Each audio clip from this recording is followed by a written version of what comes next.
Come one, come all, it's this week's Monkey Nut Punch podcast. And we've lost £500. I don't know where Not for the first time. No. I seriously, I've checked. He's not behind the sofa. Yeah, and he's not behind the fridge. Really frustrating. He was fine yesterday when he was streaming. But hey, who knows? Wow, it's Keith. that's my thing. It's Keith. Hello, Nigel. How you doing? Yeah, all good, thanks. All good. I don't have any internet issues. No, it's strange. It's first because you usually have a few more blips and bloops than full-blown outages. Yes, I haven't seen you since Wednesday when we did the Game Face Punch podcast. I'm not saying that that's a great podcast that you should tune into on a Wednesday around about 9 o'clock. But if you're in for a podcast for gaming, tune in around about 9 o'clock on a Wednesday. Yeah. But hey, these are the things. Right. So get a lot of these stories up towards Keith. So I'm going to spend a lot of time explaining to you how these stories work. Without further ado, let's move on to the movie news.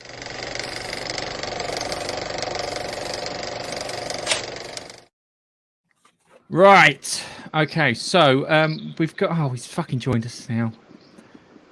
Hello. Yeah. I'm sorry. I've got a complete backup. My Mac wouldn't connect to the freaking phone, and So yes, here I am on the phone with a headphone. Okay. Hello. Let's come blundering in with his size 9s. Anyway, where was I? Yes, our first story.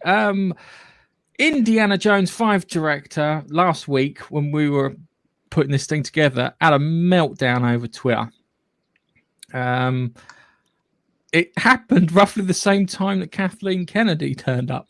I'm not saying the two things are related, but you're saying the two things are related. Things are related.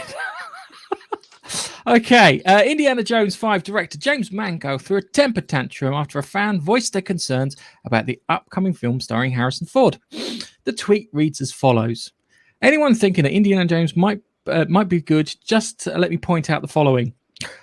Steven Spielberg is not directing. Kathleen Kennedy is producing. Harrison Ford is 78 years old. And it is written by Jonathan Kasdan, who also wrote Solo." And it's followed by a kind of a gif of Justin Timberlake going, no. So naturally, because you're a big-time director, and big-time directors usually have like big-time directing duties. And I watched the making of what was it? Pirates of the Caribbean, the second film. And that put me off being a director because they showed the business aspect that happens behind the scenes, not the stuff where he's sitting in the chair doing this, the bit where he's having to sign off capexes and balance budgets and sort people out and all that shit. Yeah, that put me off. So I know the directors are extremely busy people. Mangold would directly respond by insulting Kaddish. He wrote, "Thanks, Matt. 1. Keep making the world a better place by crapping on things in the first week of productions from your basement." I love that. It's all right. Well, I don't think he's got a basement. This is such a shit way of responding to people. Unless you can actually see that they're in a basement. This basement toilet nonsense is crap. You could say they're in an oubliette for all you know. Yeah, that would have worked better and it would be a bit more classy. But no, he had basement toilet. Okay, 2. Never seen a script by John. Nothing against him, just reality. Butterworth and I started from a blank page. So he's writing it. So that's one up from where we were before, which is a good thing. 3, 1 and 3 are hugely talented and all at my side. Well, if they're all at your side, why isn't Steven Spielberg directing? Oh, no. Kathleen Kennedy, you don't want her at your side. Yeah. And everyone knows that Harrison Ford likes parking planes into golf courses. So yeah, he put that on there. Mangold wouldn't stop there. He would continue to insult and deride Kaddish and his podcast team, The Salty Nerd. Taking the piss out of a podcast. So do that. The Salty Nerd would tweet, "We don't have basements, but we do have a kick-ass studio with a Batman statue." To which they show a pretty nice studio with a Batman statue in it. Yeah. Actually, it's not a bad studio. I've only seen one corner of the studio. I've seen other Yeah. pictures of the studio. Yeah. And then Mangold replied, with like kind of, yeah, that's a kick-ass studio. Congratulations on the Batman statue and jar full of corks. So how about you just let me finish my film, and then bullshit all you want in front of your vinyl bricks, lit by a fancy bounce light. And maybe don't call opinion news. Right. It goes like this. If you don't know anything about nerd culture goes like this. Nigel, they're making a Mass Effect film and Henry Cavill's going to be the lead. To which Nigel goes, it's probably going to be shit. Yeah. Do you know what, though? I could get on board with him being the lead. That's a rumor. I need to go and verify to try and see if it's true. Gareth may or may not have made that up on the spot. No, I didn't make it up on the spot. There's a rumor floating around, but I've got no evidence. It's Legendary Pictures apparently doing it, and it stars Henry Cavill. And just a press release put out. It's whispers, isn't it? So it's whispers until I find something concrete. I can't really fucking report on it. So that's like a. Yeah. So before then, Mangold described Kaddish as a clickbaiter and a nightcrawler. Right. James, you've done some good films. Why are you wasting your time on Twitter? Twitter is cancer. We've said that. I'm going to get a t-shirt saying Twitter is cancer with a dead bird. He's wasting his time. We lost Keith, by the way. But you didn't notice because I'm fucking... Yeah. Apparently, Keith lost signal because there's a big storm going on. So for those of you who don't know, he's in Thailand, and they sometimes do get these storms. Yeah. I can understand why his power's gone out, and that means his signal too. We may or may not see Keith again, ever. Yeah, ever. Yeah, he may have died in an explosion where he tried to turn his router on. It's full of water. So, cat pissed all over it. So this right. My reply to Mr. Mangold is, shut up, stop wasting your time on Twitter. Get a grip, man. You've got a film to be getting on making, okay? We don't know if it'll be any good, but we know if you're wasting your time on Twitter rather than making the film, it's going to be a bit shit, yeah? Because clearly you're not putting the effort in where it's required. But this also happened the same day Kathleen Kennedy turned up. So I'm not saying these two things are related, but I'm saying these two things are related. I imagine she probably told him to change part of the script, so he's a little pissed. I don't know if he just fucking messaged me, but not Kasdan, Keith. It would be funny if Lawrence Kasdan sent me a message because I've been watching your stream and blah blah blah. It's like, okay, all right, cool. Anyway, I'm worried. I think this is going to be dull. I think this is going to be incredibly dull. I don't think it's going to be exciting. I don't think it's going to, it's not going to grip us. I don't think if he's that, I think something has gone wrong. I think something has gone wrong to stop him from doing it, be it COVID concerns or C-19, sorry, I'm supposed to refer to it as C-19 concerns or bits like that. Something is causing him to stress out and he's taking it out on someone. So something somewhere is not going right. That's what my gut tells me when I see that, when someone like that is reacting like that on Twitter. Unless someone else has got hold of his Twitter, which could be possible. I just think he's who's that fella? The Doctor Who director person who took over, Chin Balls. He was going at people for saying that they don't quite like stuff. I mean, he's replying to all manner of people who said, I'm not too sure if I'm excited about this yet. And he's going off at them. They're entitled to an opinion. Everyone's entitled to opinion. Yeah. Especially with, what limited information we do know about this film. So, of course, people are going to have a pretty basic opinion, whether or not they like the idea or don't like the idea. And anyone who doesn't like the idea, he's literally replying to everyone, making them out to be a bit of a dickhead. So, which in turn makes us question how well the film is actually going, if he's got time to do that. But Look, right. This would be my reply. This would be my what I'd expect Mangold to reply to people, and it would be the following: don't worry, I'm working on it. It's gonna be good. Just bear with me. That's it. I'm working on it. It's gonna be good. Yeah, doing my best to make it good for you. That's all. You know, like that kind of Guillermo de Toro would say something along those lines. Anyway, I think I'll use the Twitter one for the next bit. Brave enough to follow us on social media? Why don't you follow us on Twitter at Monkey Nut Punch? Thanks. All right. So Gal Gadot, former IDF Gal Gadot. That's the Israeli Defense Force, if you know what the IDF are. Oh, right. And this is why I think that there's some legitimacy to this, because where everyone was coming out and criticizing Israel for the latest actions, because Gal Gadot was former IDF, she didn't criticize them. She didn't not criticize them, and that causes some issues along the route. So there's rumors that she's not playing Wonder Woman in the Flash. Wonder Woman cameo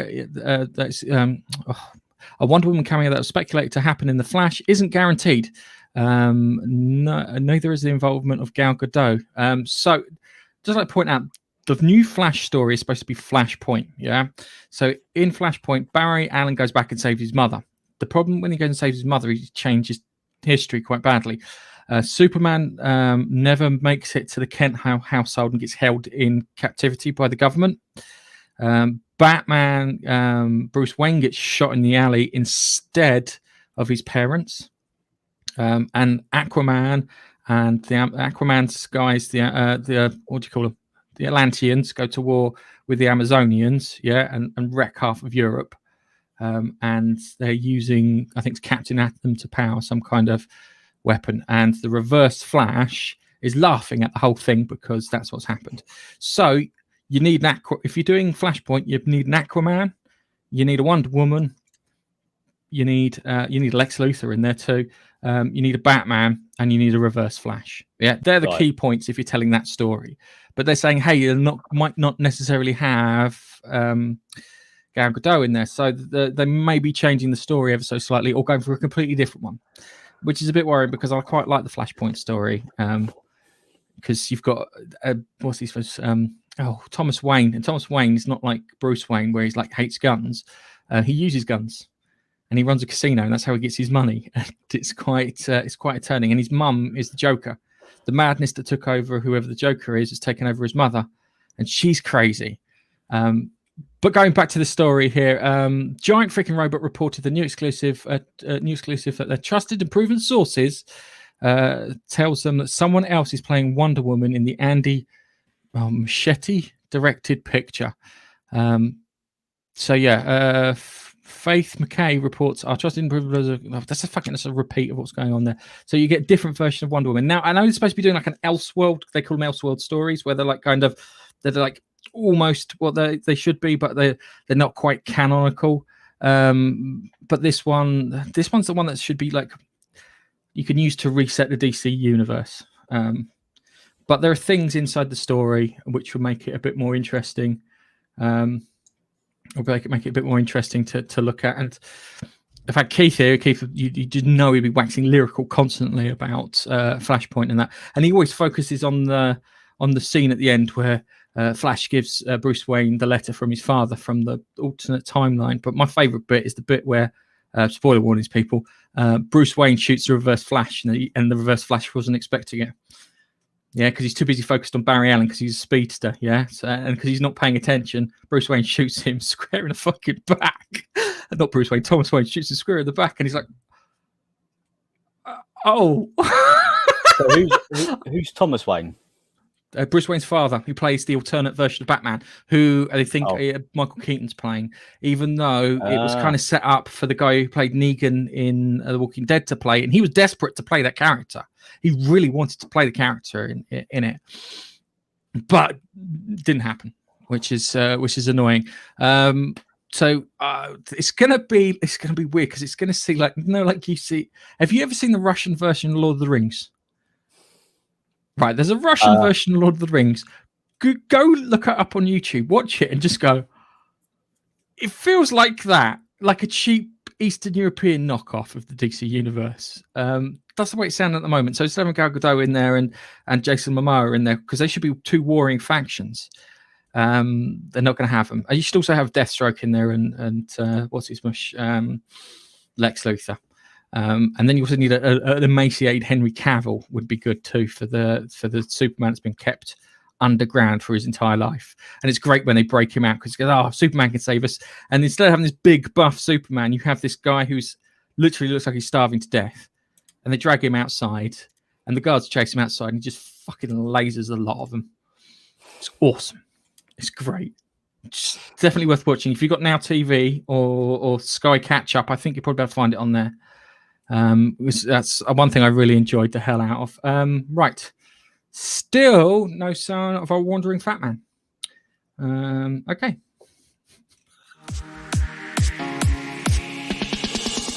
You're listening to the Monkey Nut Punch podcast.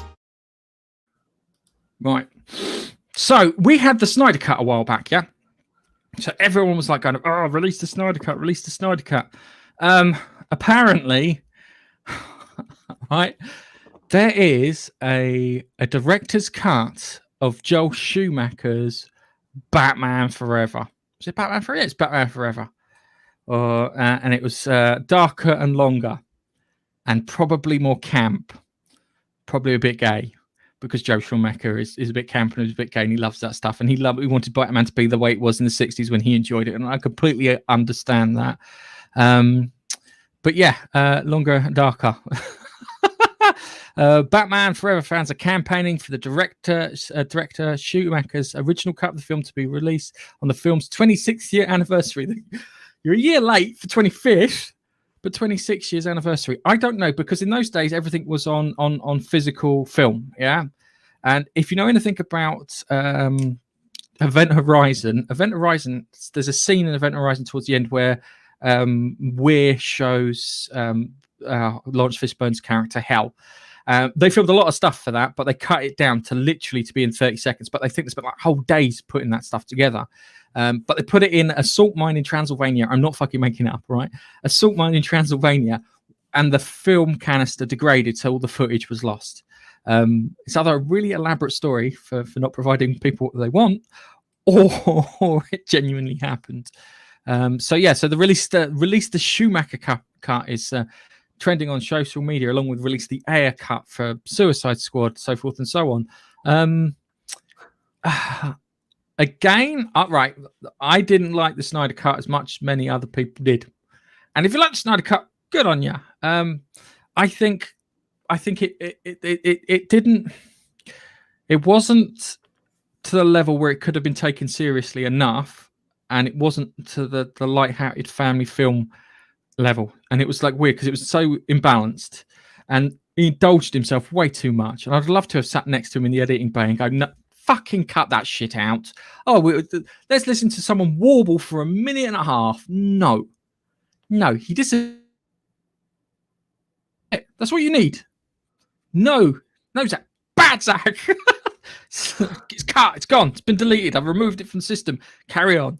And we're probably going to go down to about an hour and 40 minutes. But these kind of director's cuts, I like director's cuts. One of the best director's cuts around is Aliens, the director's cut, which put in an extra 17 minutes worth of stuff, which was missing. There's some other, is even other bits missing that weren't in the director's cut, which wound up in the novelization. It's like I'm going to spooge about Aliens for a bit. All right. So when we come to director's cut, there was some bits that were cut out the script for the original Alien, because the original Alien film, one of the guys almost kills the alien by flushing out of an airlock, but it rips its arm off and runs away to escape. And then it grows the arm back, right? Which is great, but they couldn't film it because it's too complicated and they couldn't put it together. Then they did the Aliens bits where you had the sentry cannons, because they were locked up in that little base and there's a tunnel going backwards and forwards from the reactor. So they put sentry cannons down in there to take them out, and there's sentry cannons up on the level above it. So when they came up out of that tunnel, they could do that there. That bit's great. And the bit I love most about that is when the guns run out of ammo and you can hear the aliens banging against the door. So if there is a Snyder cut, Schumacher cut of Batman Forever, just out of curiosity, I want to see it. I don't think it will be any good. I think it will be campy, but fuck it. It'll be interesting. It's one of those interesting things, you know. It's worth just to pique my curiosity. Because I've had good experiences with directors. The other one's Terminator 2, another James Cameron film with the director's cut, yeah. And there's Abyss with the director's cut too. So Terminator 2, after they freeze the T-1000, they shoot it. They cut out the bit in the original film where the T-1000 starts malfunctioning, because the T-1000 has actually got one of those chips inside him, but because of the explosion, it destroyed the chip, so the thing's malfunctioning. So it's when it touches a side, it starts copying the side automatically, and the thing's just like doesn't know what's going on, so it's confused. So you've got this kind of feeling that you've disorientated a T-1000 just before you beat it, so everything kind of makes a bit more sense. But coming back to the Batman thing, yeah, I would love to see it, because as I said before, I've had quite good experiences now I think about it with director's cuts. They're quite good. Whether it exists or not, whether that footage has survived being stored in a salt mine in Transylvania, it might not be a salt mine in Transylvania, all right, probably in Arizona. There's a chance, you know, there's a chance that maybe, just maybe, I've just clicked on a bloody Porsche advert. Because trying to set up the next story. Yeah. No, sorry, it's not. It's an Audi. My Audi's coming in bloody August, and I imagine it'll get bloody delayed. So yeah. Yes, bring it on. I will watch it. Will you watch it, Nigel? I've waxed lyrical a bit too long. I'd never watched the Snyder Cut. I wasn't bothered, and this cut, I don't even know if I've seen the first one. So if there was a Schumacher cut, I was half expecting it to be a racing driver cut, but I've got the wrong Schumacher. Yes. Yeah. There's three of them to pick from. Two of them are racing drivers, so your odds are in your favour. That's right. Yeah, that is very, very right. So I'm not sure if I'm not sure if it's a film I've seen yet. If it's not a film I've seen, then you might as well watch the cut version of it rather than the other version. Why watch both, in my opinion? So just on this, the release of the cut thing is getting tiresome. Yeah, why not just release the film that you wanted to release rather than... No, right. It is the director does the film, yeah, and then he shows it to the execs, and then the execs then show it to a test audience or test screeners, yeah, and then they collect feedback and they say, oh, that's a bit too violent. So like RoboCop, the bit where the guy gets killed by the Ed 209 in the office at the beginning, yeah, the original version of that, the guy gets pummeled for like a good minute. It's just like it goes from tragic to gory to funny. But I think that's what the Paul Verhoeven was trying to do. Was trying to go, oh my god, it's so tragic that he died. Because when you see the reaction of all the people in the office after, they go, oh, I know, he's a junior executive. It's too bad, you know. Play with big boys, take the big boys' risks. Yeah, because pummel, because mashed up by a massive autocannon on a giant mechanized bot. But hey, it's one of those things. So that's yeah, okay, I can understand the cut thing. I would just rather them get on with it rather than campaigns. It's like there's money to be made, maybe with little effort. I think is probably the best way of looking at these things. So let's move on to our next bit. A word's too much for you? Then you should follow us on Instagram. We put pretty pictures out. Thanks. So he's a useless shite, that boy. Yes, well, now my aircon's leaking. Now your aircon's leaking. It just keeps on happening today. Yes. Sorry. Right. So this story is Scarlett Johansson slams Black Widow being talked about as a piece of arse in Iron Man 2. Wow, love. If you're that offended, take your paycheck and donate it to charity. That's how we can tell if you're actually offended. That's simple. When I saw this story, I just went, "What a load of bullshit!" I mean, seriously, talk about pandering, Scarlett. I mean, seriously, She wasn't a piece of ass in that anyway. She wasn't, and she wore the kit. She got in the kit. She did the movie. Shut up. Mm-hmm. If it was a case of, I did these movies and now I'm worried that my children are going to see these movies and look at me in a different light, I would accept that. That's a perfectly reasonable thing to say. But she took the money, she did the job, she did the other job, the next job, she started the other job after that. Yeah. Well, at what point do you go, actually, no, this is wrong? Yeah. That's the bit that gets me. I'm sorry. It's bullshit. I can smell it really badly. It's like a fucking field full of it. Do you know, she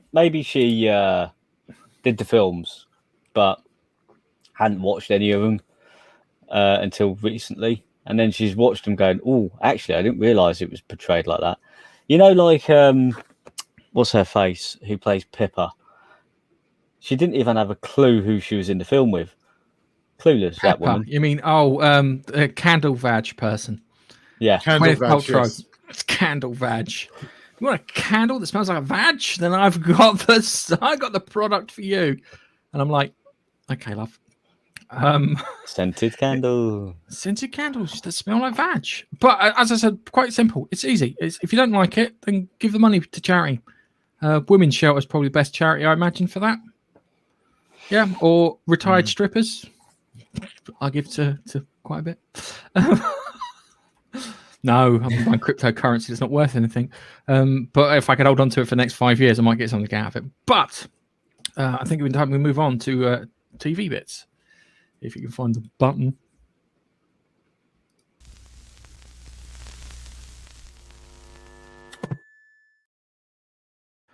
So, Lucifer finished its series on...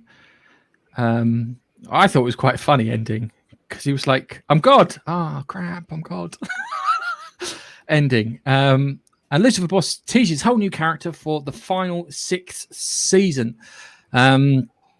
So Lucifer Boss, Joe Henderson has revealed that he has a brand new character that's due to enter the show at its 6th and final season. Now, I had a quick look through the Lucifer characters to try and figure out who this character could be. And my top of my list one, given today's politics, is a character called Elaine Belloc. Elaine Belloc, his life story, it goes like this. Tells a transition from an ordinary girl to the supreme power of the universe. Doesn't that smell like today's politics? And I think that's the character. I think Lucifer's going, I don't want to be God. This stuff, I'll just get on with shit down here at Earth. It's fine. You know, checking on hell every so often. See if Maisie's doing all right. But yeah, you got this Elaine Belloc character.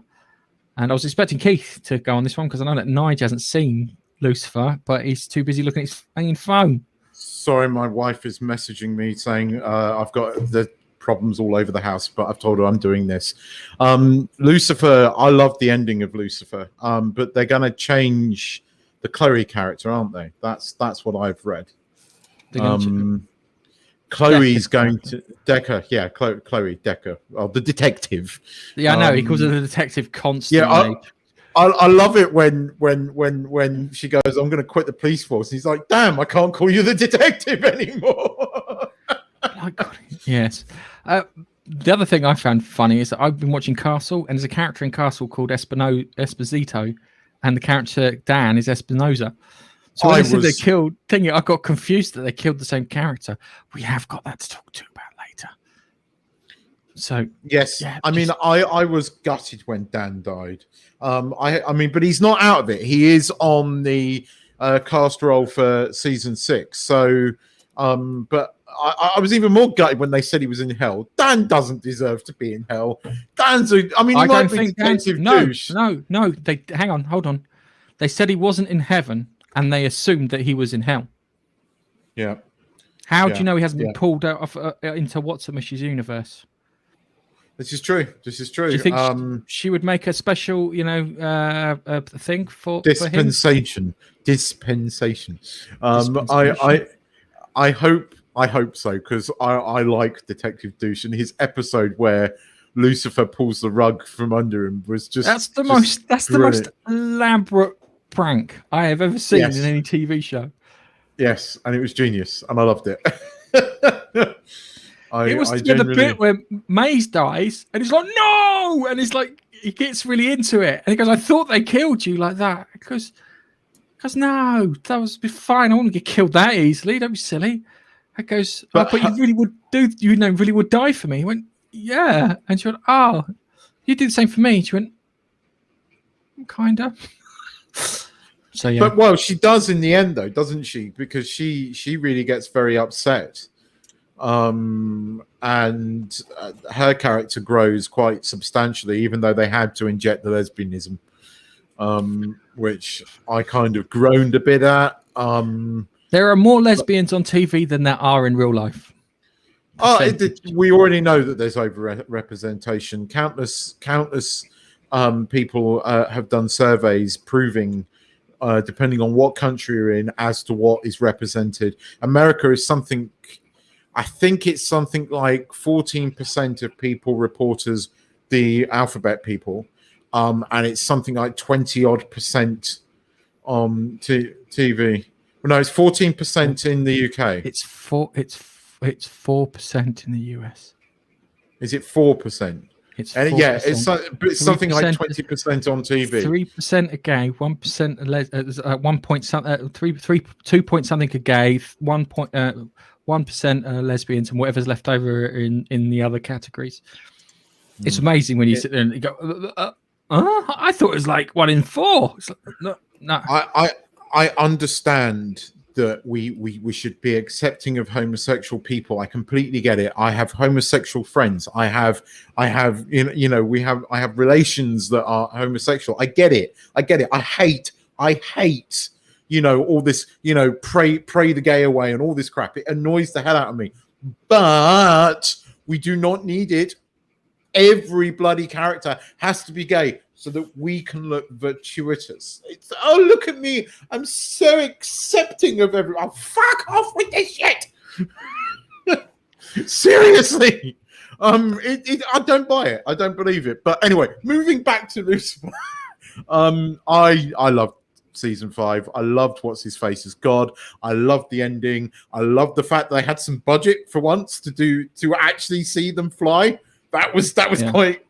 We'll talk about that. We've got that in the review bit. So okay. No, it's a lie. I haven't put that in the review bit. I put Clarkson's Farm in the review bit rather than Lucifer. So you actually can talk about it. Yes. I loved it. I'm looking forward to season 6. I'm glad that it's got one more season. I watched it at the gym. I'm just like kind of crap. So I put my phone on. I'm like kind of like a fat bloke chasing after a puppy that's escaped. But yeah, I watched it at the gym and it was good. It was just his reaction at the end. It's like kind of, killed Chloe, but Chloe got back, and things were kind of working out for him. And it was great that you had the the Angel of Righteousness, and he's great because he tries to persuade them, and you think, oh, it's going to divide 50-50, so it's going to be a fair fight, yeah. And no one comes over, and then one comes over, and then goes to go back. He's like, what are you doing? I'll tell Dad. Which was really good. I enjoyed that. It needs, as long as they keep it lighthearted and humorous, so you don't take it too seriously. But as I said before, Dan hasn't been confirmed that he's in hell. He's just not. That's in what I thought they said. So you're correct. Everyone's made this assumption, so we can have a better reveal later on down the line where he comes back and he's like the angelic version of Dan from another universe, which would be fucking hilarious. I hope it is something like that, because I like Detective Douche. I do. I like all the characters in it. Some of them can be bellends at times, but I mean, they are likable characters. That's what it is great about Lucifer. You should watch it, Nigel, or don't you like it? I haven't got time for stuff like that. Yeah, I'll be honest with you. You'd probably like it because it's more detective mystery of the week sort of thing with this other stuff thrown in. I think you would like it if you've never watched. I think you would like it, actually. Yeah, I genuinely think you'd like it. It's not massively heavy. It's funny in places. I hate musicals, but I actually like the musical episodes. So they've done something correct, which is good. Anyway. Yeah, I think let's move on. Okay. Hi, This is Nigel, and I'm talking in my lovely narrator's voice. Bask in its loveliness. But don't bask for too long. We need your help. Come to YouTube and watch our videos for the love of God. Well, send Keith round to your next barbecue and he'll eat all your food. Toasty! You have been warned. Right. So Netflix announced its first ever WitcherCon for fans of The Witcher. The virtual event will bring fans of The Witcher, which spans the Netflix TV series adaptation of, oh my God, Andrew Spadowski, I'm going to say, fantasy novels, as well as the video game franchise. WitcherCon premieres at 7 p.m. CST or 6 p.m. BST on July the 9th. The stream will be happening on YouTube and Twitch, and a second stream will also air on Twitch and YouTube, and will begin at 3 a.m. CST and 2 a.m. BST. So that's for the other side of the globe, so the Americans get a more sensible time to watch things. On July the 10th, fans will be able to watch the event across 2 streams, with each one containing exclusive content, which is great. The problem is where's Henry Cavill? Which is the first question I always ask with these things. But yeah, I like the Witcher TV series. I'm a little worried that it's not going to deliver on the Witcher part of it. The Jennifer character's fine, but when we had that, I think it's the 3rd episode long, where he's fighting the revenant creature in the tomb, which happens to be the cursed girl of the Duke or whatever.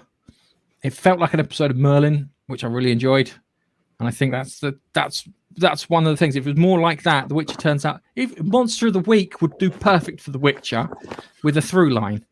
The second season, if it's going to toe the line of the novels, is meant to be vastly different and far more apparently allowing people to come through. Apparently the first novel is vastly different to the rest of them, and this isn't from the first series of The Witcher is not based on a novel. It's based on a collection of short stories.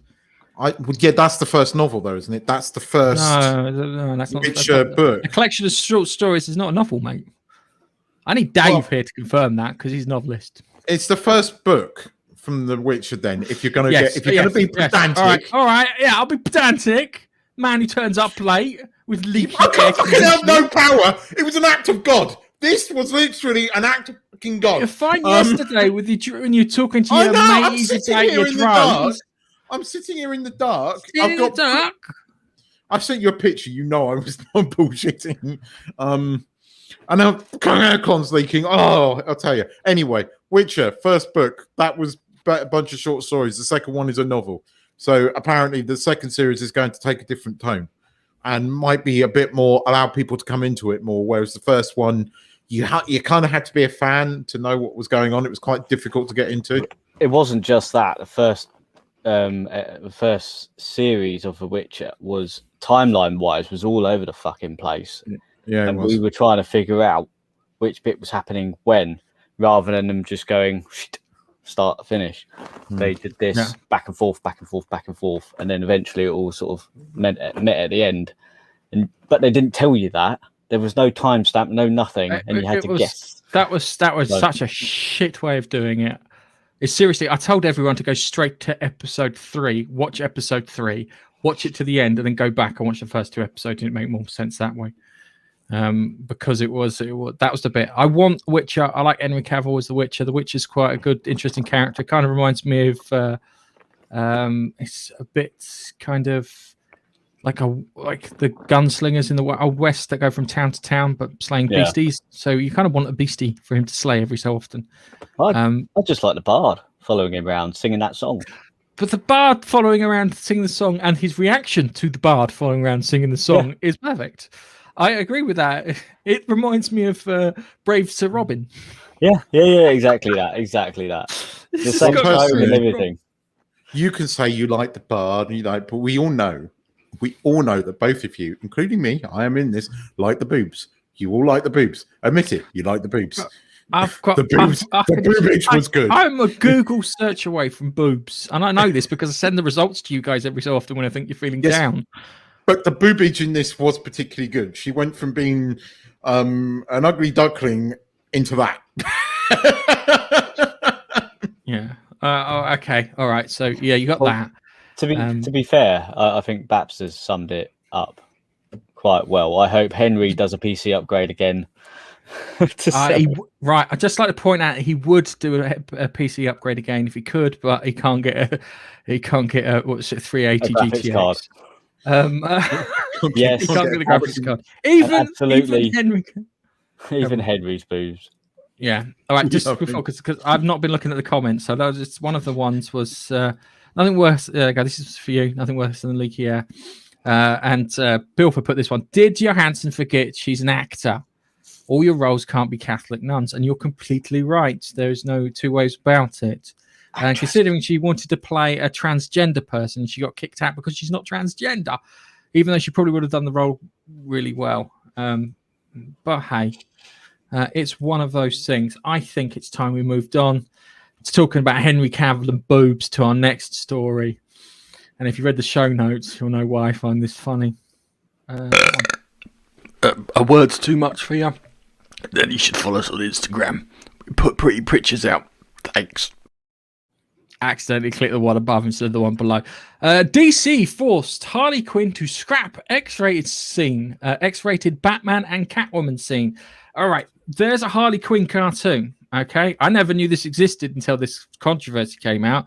There's a Harley Quinn cartoon. I told you about it, and you told me because Kaylee Kukau is the voice of it, and you were really, really snobbish about it. And I said, it's really good, Gareth, and you are no. It sounds fucking like warmed up diarrhea. It sounds like warmed up diarrhea because it just looks like it looks like shit. I'll be frank with you. But I think that the Batman series that we got when we were kids is the default Batman series. I kind of think the same with the X-Men series. It's the default X-Men series. If you talk about a TV show, they're the ones that kind of portray it as well. But this is done rather kiddily, yeah. And the joke that they removed was it was supposed to be Batman going down on Catwoman, and that was supposed to be the joke. Now I kind of see Batman two ways, yeah. Batman does the following, yeah, and I think Batman doesn't have enough sex. That's why he's so aggressive. Okay, Batman punches people because he doesn't have enough sex. Okay, he could knock them out with like tasers and sleep gas and this, that, and the other, but he chooses specifically to beat the shit out of them because he's not having enough sex. Okay, so when he says, "Oh, he's going down on Catwoman," I don't think that's true. I think Batman wouldn't do that because if he got it returned, then he wouldn't be so angry and he wouldn't be able to punch. And everyone knows, never before the big game. So that's how Batman sees it. So I think this is outside of kind of Batman's character. So yeah. Well, DC put the kibosh on it because they said that you can't have superheroes being shown as doing that because they're on kids' clothes and everything like that. They have been remarkably given the guys behind the Harley Quinn episode series. They've been sort of remarkably sort of loose with them. They've given them a lot of freedom to do, but when they said they wanted to do that, they were just like, no. Apparently, that's one of the only times that they've stepped in and really put the kibosh on it, because the cartoons are rated. So, and the episodes I've seen have been quite funny. Even the lesbionics, but then she kind of was a lesbian in the comics. No, she wasn't. Yeah, she was a broken. No, she wasn't. She was a broken woman that was following Joker around. Yeah, when the Joker left her, she went after Poison Ivy, and that was before all this woke bullshit came after. She had a relationship with Poison Ivy in the comics. Going back to Batman 90s kid cartoon, the default broken woman. That's it. I think that they've overplayed Harley Quinn. I think they've.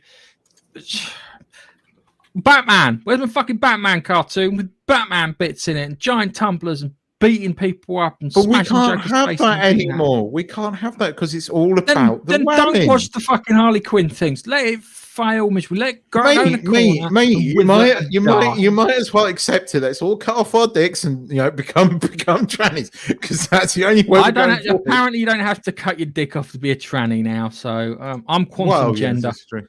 I'm quantum gender. I'm quantum gender. You have to observe my gender in order for it to happen. Okay, so I can do whatever fucking gender I want. You have to observe it in its state. Right. Okay. Just a quick one. Yes, I have watched the He-Man trailer, and I'm deeply concerned because rumors are that it turns into the Teela series shortly after the first episode. So I am waiting for people to get back to me to see if it is He-Man or it's the Teela show, because my rumors is the Teela show. I agree with you. No offense, I used to be a massive Kevin Smith fan, and I met Kevin and stuff, but he has become one of the most woke, uber wokey people, and apparently it's not about He-Man. He-Man is basically emasculated in this series, and it's all Teela. Yeah, I think it's a case of they really have done this. Skeletor beats him, gets the sword of power, throws him in dungeon, and becomes a Skelly God or whatever. And then Teela's then supposed to find weapons and stuff because her mum is the person who is the keeper of power and power Grayskull. If I remember correctly. Whoever Netflix in the last 2 years have become really, they've really doubled down all this shit. All of the YA series are YA magic series, Keith. Yeah, YA all magic series. female led. They're all rubbish. None of them are good. It's getting, Netflix are becoming really bad for it. But if they have done this, and I'm with you, Baxter, I hope they haven't, but if they have, the backlash is going to be beautiful to watch. Yeah. And it's going to be deserved. All we have to do is just wait until that second episode here, and then we'll know by the end of it. And if it's not, then brilliant. If there is, then fuck you. Fuck you, Netflix. Bye. I think it's going to be worse than The Last Jedi, but I think they're not going to get away with calling them, the racists and phobics and, misogynists and all this, because I think the sheer amount of backlash is going to be so much that you just can't call all these people what they did. So right. This is how I would have done it, yeah? If I was going to sell it, I would turn around and be completely honest about it. I would call it Teela and the Masters of the Universe, yeah? And turn around and say, this season focuses on Teela. Next season will focus on Duncan Man-at-Arms.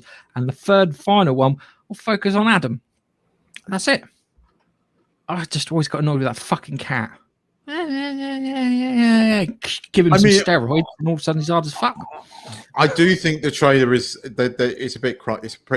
Like the trailer's like, here, kiddies, come in. We've got He-Man, the He-Man. You remember.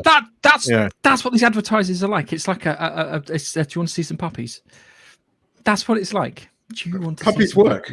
Puppies and bikinis. Trust me. Anyway, let's move on to our reviews, shall we?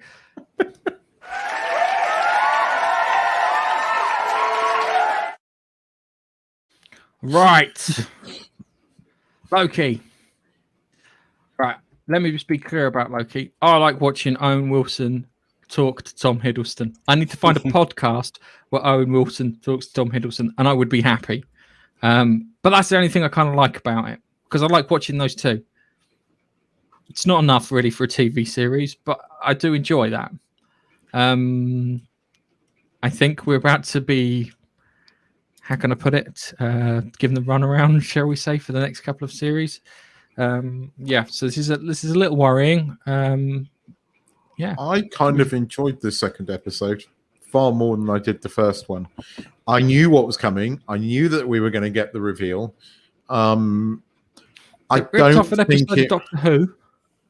Yeah, they ripped off an idea from Doctor Who, actually. Volcano Day. Remember from the Gas Mask Zombie one with Zach, where he turns around, Zach, bloody Jack, Captain Jack, turns around and says, look, you find a disaster and you can hold anything you want to hostage and no one gives a shit. And that's what I did. I know it was a slightly stolen idea, but the episode worked better for me. Loki held his own against female Loki. She wasn't immediately better than him. He came back and she didn't, she wasn't the key to everything kind of thing yet. I know that it could personally come back, but that as an episode, I've watched both of them twice, and by far the standout thing is Loki. Every time he's on there with Owen Wilson, the two of them have such chemistry. But I enjoyed the second episode more. more action. There was more Loki being Loki. There was less destroying of drama. canon and world building.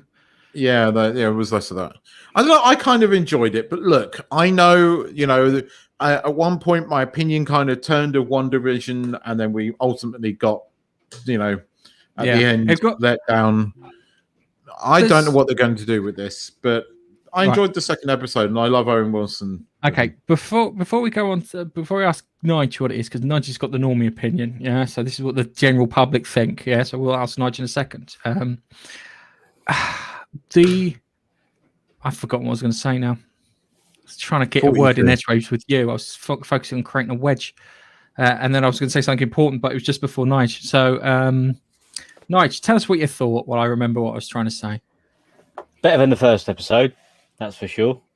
It wasn't boring like the first episode. First episode I found quite a bit boring, but I like that they went to a few places on this one, and I like the whole just before a catastrophe, you can do whatever you want. You won't disrupt the timeline because it's going to get destroyed anyway. And I like the fact that they showed that, and then they put 2 and 2 together with the little bar, and went, now we need to do a bit of cross examination here and find out where they're hiding, because that's where I would hide. And I'm like, yes, Loki, good lad, Loki. And like you, every scene with Owen and Tom in it, fantastic. Really like that. And you can never really turn your back on Loki, because he is a trickster and he will do something. You just know it. He's got something in him that's a bit unpredictable, and I like that. Yeah. And I do like the fact that when they went to the zone, where, what was it, a shopping centre or something, and he walked in, he had his magic, and he's gone. She goes, just dried himself. I've made myself dry. Not like you lot. This is something that's bugging me. Loki seems to have forgotten he's Loki. He's getting in a fight with another Loki who's got magic. And is he using magic? Is he throwing a hoover at someone? Yeah. See, I would like to think if they thought this through, if they really thought this through, yeah, they could make it like American Gods. Yeah. Spoiler warning for American Gods. Yeah. Big Bad Mr. World isn't Big Bad Mr. World. He's Loki, and he's playing the long con. Yeah. And if they were clever, Loki would be playing the long con. Yeah, I don't think that's happening. And I just remember what I was going to say. There's a YouTube channel called Mr. Sunday Movies, and they were sitting there talking about Kang the Conqueror turning up in it. But they were also talking about how Mephisto was going to turn up in thingy. I thought it was complete nuts bullshit. There you go. Sorry, I needed to get that out of my system. I know what you mean. I feel... I think, first off, this Loki has had to face that first episode was slightly dull, but there's some very important things happened there. And I like the way they did it, where you just see all of the Infinity Stones in a drawer, and realizing that he is not the greatest power, and that this is a power that he can't even begin to conceive, and yet he's still doing trickster. That has affected his character, and you see that in the second episode. He does hold his own against female Loki, but not using his magic, not using his skills. Yes, maybe Loki, right. The thing you've got to remember, right? Mythology, you know that, don't you? The thing you've got to remember is that this guy has seen him supposedly die. And I think they're going to undo that death. I think he was playing a trick when Thingy came. But at the moment, Loki died in the main, whatever they call it, sacred timeline, and he dies a hero. And Loki is redeemed, right? Marvel is not going to undo that, right? This Loki has somehow, reached the same point that the Loki who died did now, and they've kind of done that already. He has seen his own immortality. He has witnessed that there is a far greater power than he even had any knowledge of, And he's coming up against that, and he's coming up against Owen Wilson, who is holding his own against Loki, which is something Loki's also not used to. So then when he comes up against another bloody Loki, I can kind of understand where they're going with this. I don't think it's entirely out of the realms of the character based upon you're what's wrong. happened to him. You're so wrong. Actually, you're so wrong. You deserve. Where is it? This is where. This is, by the way, ladies and gentlemen. When he reacts like this, he agrees with me, but he just won't admit it. Yeah, no. And look at that smile. I didn't load it up. Bugger. Sorry, you're so wrong. He agrees with Fuck off! Right. He agrees with me. No, he agrees with me. don't. Yeah. All right. I will raise you this, and then you'll go, oh. All right. So, the Marvel Universe has built a world for everyone to see. Yeah, and we've established certain things in that world. Yeah, we've established there's cosmic entities, galactic kind of interstellar entities. Yeah, world-based threats. Local-based threats, yeah, and we have people with varying power types and stuff, and they have different abilities, be it through technology, through biology, through mutation, through exposure to Infinity Stones. Okay, so Infinity Stones, yeah, really important. Okay, we've agreed that Infinity Stones, the most powerful thing in the fucking universe. Yeah, Except all right. they're not. Now, no, they are in the Marvel Cinematic Universe. They are. Okay, and now here's the thing, yeah. So in the comics, you can't take one set of Infinity Stones out of one universe and use them in another. But That's true. in Endgame, they did. This is true. So they proved that the Infinity Stones work from universe to universe. Yeah. Okay. So now you have these entities, the TVA, who have these Infinity Stones. They're stored everywhere. Instead of keeping them in, so like, even if it was just a lockbox somewhere, yeah. They've left them around, so someone could literally drop into TVA, grab these Infinity Stones, pop out the other side, and boom, fuck everything up. If they can drop into the TVA, which they haven't done. I think there's going to be more reveals here. Now, I could be wrong. I could be wrong. Stop. Geek Like fight. they couldn't drop Geek into the fight. TVA, right? They couldn't drop into the TVA. Exhibit 2, end of episode 2. Female Loki drops all those time bombs into the TVA. No, she doesn't into the TVA, into the timelines.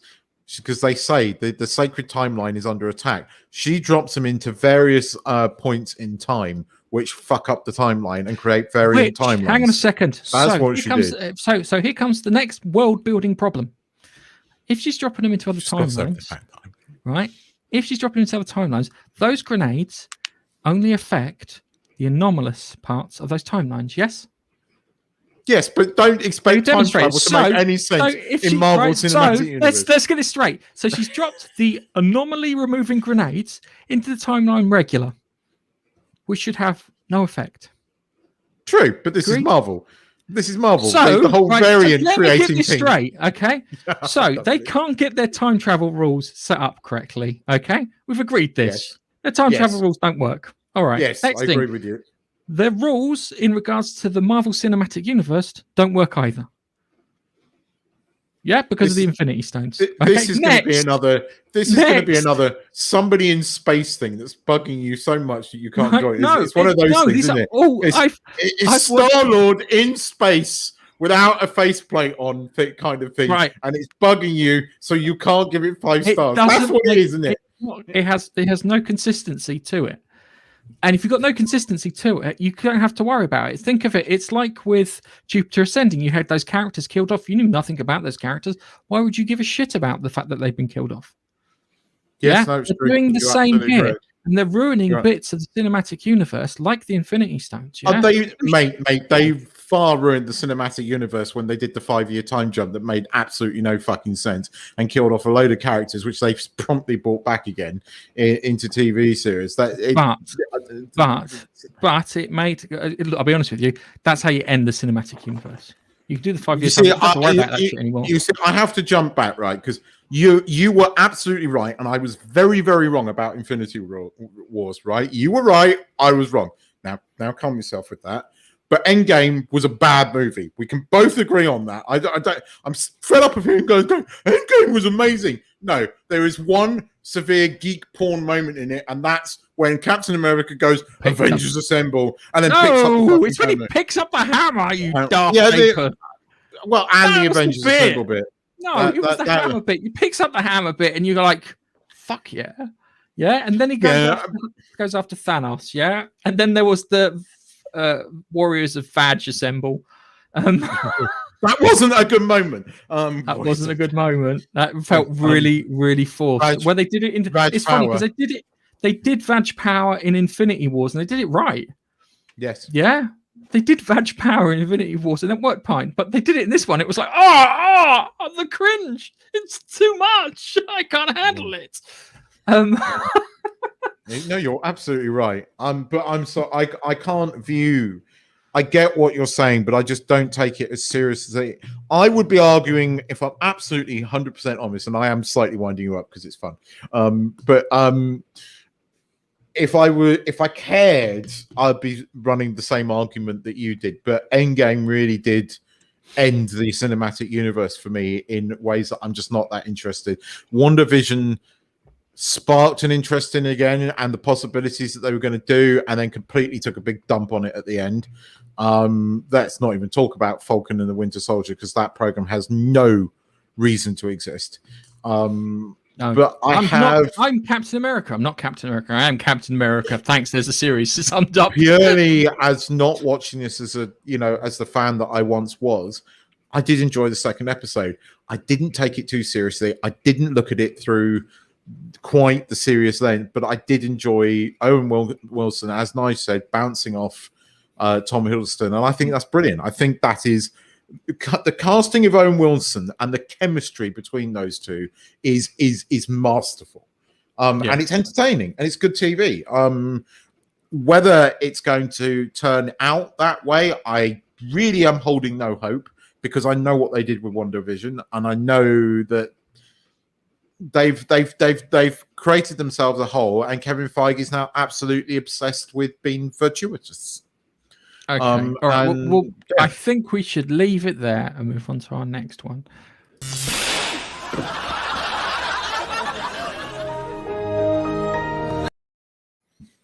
Right. Okay. It's Electric Underpants time. Okay. So the next one is Clarkson's Farm on Amazon. I watched Clarkson's Farm on Amazon. I think Nigel's watched the first episode. So, I enjoyed it.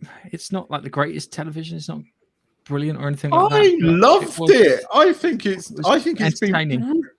I think it's been brilliant. It's been I really, really enjoyed it far more than I thought I was going to. I loved it. Generally, I really enjoyed it. I can't say any more, but maybe it's more.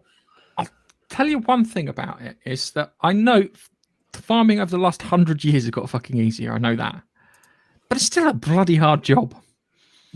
Yeah, it's still a hard job. There's so many things you've got to balance and get right, and this, that, and the other. And it's that's the bit that I know, because I have relatives that deal with farmers, and they always say how hard it is every time we see them.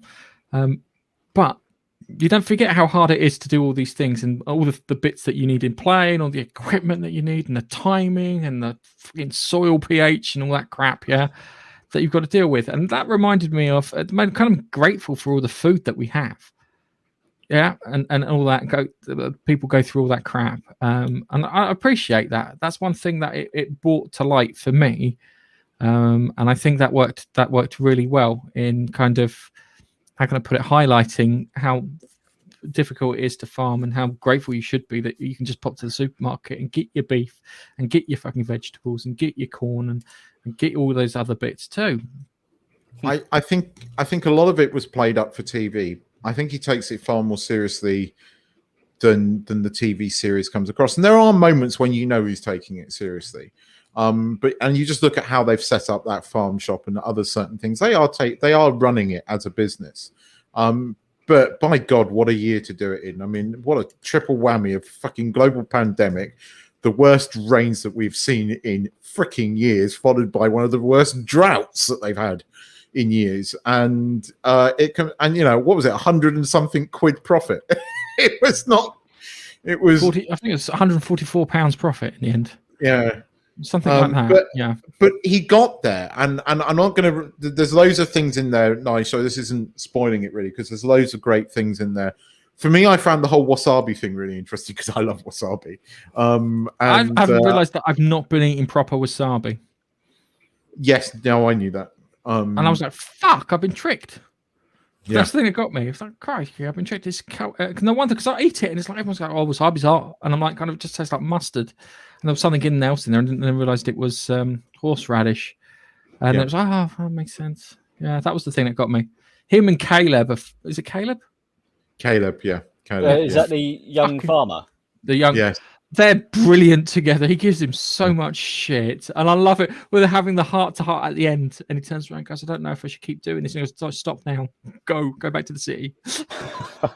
Doesn't let him finish the sentence. It's like, just go already. Yeah, but that was again played up to the camera a bit. I think. I think. I genuinely hope there is a second series. I genuinely enjoyed Clarkson's. There was a side of Clarkson that did come out that you realise that it is a character to a certain point that he plays on the Grand Tour, and he plays it in here. But there are moments where it's absolutely genuine. You can tell how much he cared for those sheep. You can tell how much he enjoyed it. And when he said, "Genuinely, this is the most fun I've had in my adult life ever," and you see it at the end when they have that little picnic thing at the end. You see it. He is 100% genuine there. I really loved this series. I think it's certainly better than Richard Hammond's Single Affair. Sorry, I know that you guys found I really couldn't get on with it. I found the American Guy too annoying, and it was too scripted. I generally enjoyed James May's. Well, they've all done individual series, so James May's done two. Yeah, James, our man in Japan was brilliant. I loved that. I didn't. And then I he did Cook. Yeah. I didn't like that, but I genuinely enjoyed the farming program. I enjoyed it far more than I thought I was going to. It was really good. I mean, it was Grand Tour on farms in some ways, and then when you got the Bentley out, the Bentley was awesome. Just right at the end, it was like I just need an excuse to get the car out.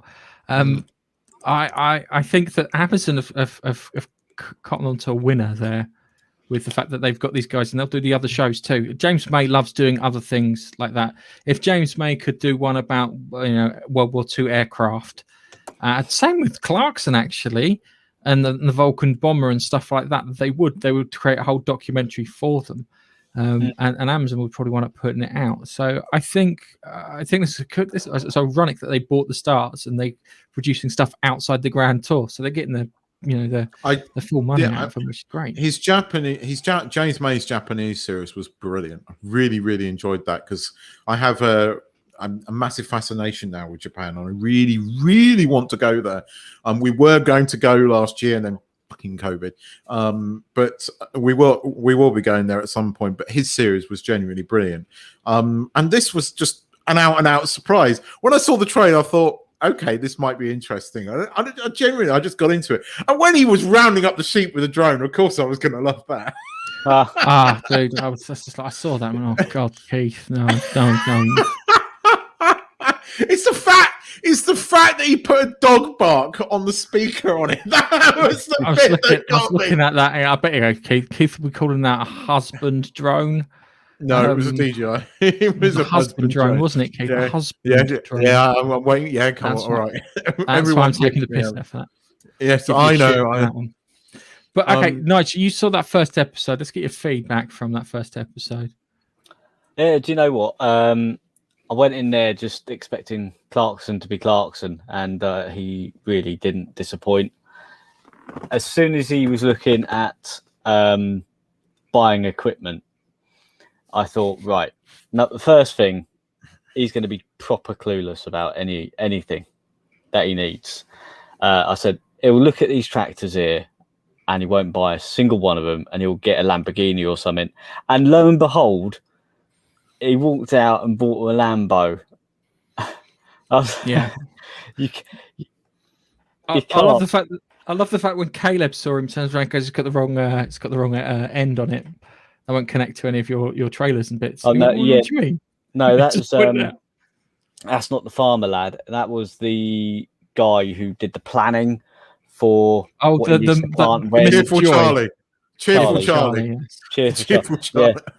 Yeah, you need to prepare all the fields in this order by this date, and then you need to plant and by the way, your thing's got the wrong connection on the back. It's weird. Nice. If you watch it, it gets a bit I find it got quite exciting towards the end when he actually gets to harvest the stuff at the end, because they follow it all the way through. Yeah. And that bit, I was like really into that bit. It was like, because you want to see the result. It's like when you see someone do an experiment, you want to see what the end result of the experiment is. And I was quite excited to see the end bit. I knew he was ploughing the. I call him ploughing, but it was cultivating or something. And he got the attachment. He was going around, and he's going, "I hate this reverse thinging. You know, the 3-point turn to then go straight out." I went, "Yeah, but you got to get the straight lines, man." And then he goes, "I'm just going to go right and then right, like do a U-E." And I went, "But then you're going to be sort of off, right? I bet it's squiggly." And then they show him back, and he's going like this. It's like, fucking hell, mate. Does he do the drilling in the first episode? Does he do the planting? So in the first episode, the so he drilling did the tram lines. And he did the tram lines. Right. He explained to him at the start, you need to every eight across, you get a tram lines so that you can drive your tractor up and basically spray chemicals, water, and all that sort of stuff over your plants so it can not ruin the plants. Clarkson, although he started doing that, he ended up doing a UE, which means the system where it had plotted that is out of whack because he's doing the U thing. All the lines are going to be over on one side, and he's just going to have this big. He's like, "You've ruined it, mate. You've ruined the field." And I thought that's so Clarkson. He thinks he's got a shortcut and he ruins it. That's what he does in all his programs. You see that, you do see the outcome of that, and I never knew what they were. I learned something from that about the tram lines, but you see the outcome of it by drone shot later on. He generally, there's fucking tram lines all over the place. It's really funny. It's something. Farming is something that I never thought I needed to know anything about, but seeing Clarkson doing it, I've sort of got a bit of an interest on it. Genuinely found it interesting, and as it goes on, you get really into it. I mean, I was really quite emotional about watching Clarkson get emotional about Wayne Rooney. you know what I mean by that when you watch it. I'm not going to do any spoilers. Don't tell me he's named a sheep or something.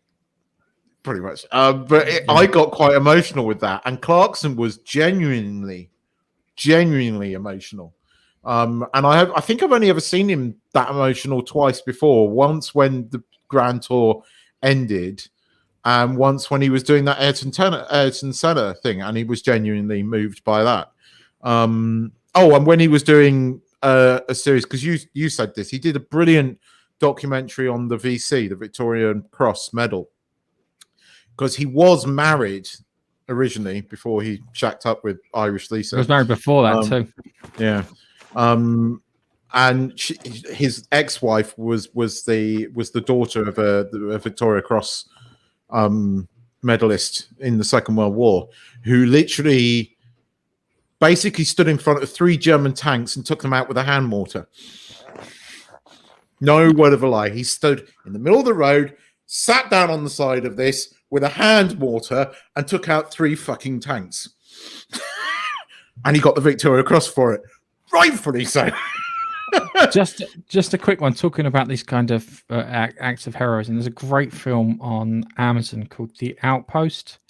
It's based on a true story from 2006. There was this outpost that the Americans had put up in the Afghan mountains, and they put it in the most shit position ever. It's like in a bowl, yeah. And they got attacked by 200 Taliban because they thought the Taliban was easy. Yeah, it got attacked by 200 Taliban, but managed to hold it down and fend them off, and then until the cavalry came in the shape of air bombardment and some Apache gunships, and that's a great story. And it's weird because you see the commanders come in, and each commander thinks they're doing the right thing, and then on the short of it is get the fuck out of there.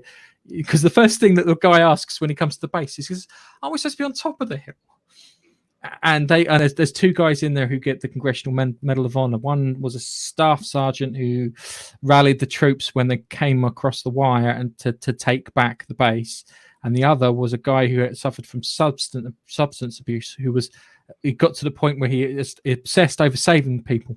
All he was trying to do was trying to save people. He wasn't worried about killing the Taliban. He was trying to save his mates. He didn't like them. He says. At the end, he goes to this psychologist and turns around and goes, "Oh, your friend died." He goes, "He wasn't my friend. He didn't like me. I didn't like him, but I didn't want him to die." Which was, the different kind of mentality. It was a really good film. I enjoyed the hell out of it. And some of the bits, there's one bit where this commander gets blown up on this bridge, and the guy has his mouth open when he gets blown up, and a fucking chunk of brain gets in his mouth, and he freaks out.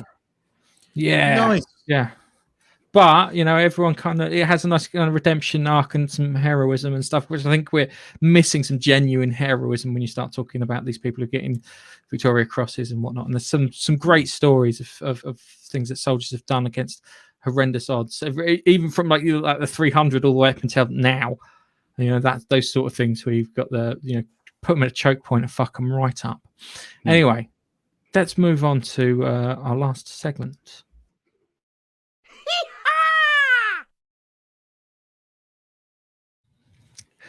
Man goes on ultimate road trip by visiting places with naughty-sounding names. Nicholas Howell made it his mission to visit as many rude-sounding places as possible after driving through a place named Wetwang as a child. He's now drawn up a list of his favourites. First on the list, Titty Ho.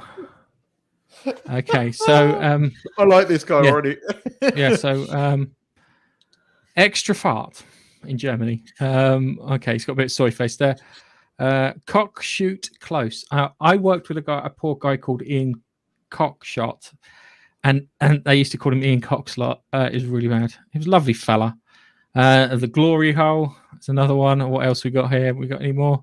They've got some here. Turkey Cock Lane in Colchester. Oh my God! There's C word in Romania. There's a Wank Mountain in Germany. He's not just gone over to all the weird places in the UK. He's done Europe as well. Wank Mountain in Germany. Wank Mountain. That's amazing. Rimsting in Germany. Okay. Minge Lane in Upton. I know that one. Minge Lane. Crotch Crescent. Town called, oh my God, I think it's called Tits. But yeah, he's Uruguay. God, I don't think that's tits, mate. I think that's more like twats. Oh, okay. Finger hoe. Fingering the hoe in Essex. Oh my God. What else we got here? We got Cockshoot, which is really going. Cumming Street. I think I've heard of Cumming Street in Islington. Rimswell in East Riding. What else we got? Penis Stone or Penis Tone in Barnsley. Yorkie's Hotel Fuck. Australia. Hotel Leverkusen. Do you want to something? Do you want to? Because this just reminds me of a funny thing which we can finish off on. So I cut this out because there's so much swearing in my last blog, right? But basically, we went past a farm that's growing marrows, right? Marrows and pumpkins, and the Thais called them fuck. So my wife tried to explain. She goes, "It's not like fuck you, it's fuck." Right? But she makes a marrow and chicken soup, right? So she gets pieces of marrow and she cuts him up, and then she gets chicken wings and she puts in. It's a really, really nice soup, right? But the marrows are called fuck. And chicken in Thai is called gai. So it's fuck gai soup. And on that note, it's time we and end you drink it all down, slurping on it. Time to say goodbye. It's time to say goodbye. Say what goodbye, do you make tonight, guy? Fuck gai soup. Bye. Say goodbye, Nige. Goodbye, Nige. And we'll see you Wednesday. Bye.